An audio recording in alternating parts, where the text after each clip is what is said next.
So this is what my costume looks like. It's a red hat and a red jacket and some jewelry like black beads and of course she carries a pendant. Well, even though she didn't wear any earrings, so I thought about adding some. You could add earrings if you want to.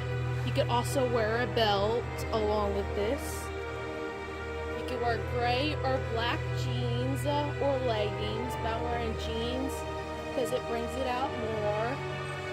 I'm wearing black boots. They could either be flat or heel because Theodora wears both.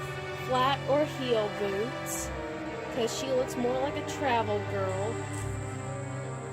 You could also wear a pendant because Theodora wears a little charm around her neck, around her chain. You could also wear beads, even though Theodora did not wear this with this look. She wore them with her ball gown look. Thought about adding some black beads because Theodora wears a little bit of black. Her as the good witch, not a lot because she wears a lot when she was the bad witch. So as the good witch, she had black beads.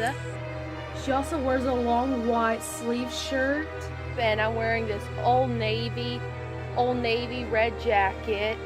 Along with this look, she wears a hat. Wears this red traveling hat that I got at the thrift store, and it's by Chico's. She also wears a red ruby ring because all the witches in Oz, they carry special magic items. That's where they keep their magic. Like Evanor has a necklace and Glenn has a wand, but Theodora has a little ruby ring. So thank you guys for watching my video of Theodora the Good makeup and hair and costume tutorial, and subscribe me and thumbs up. So long!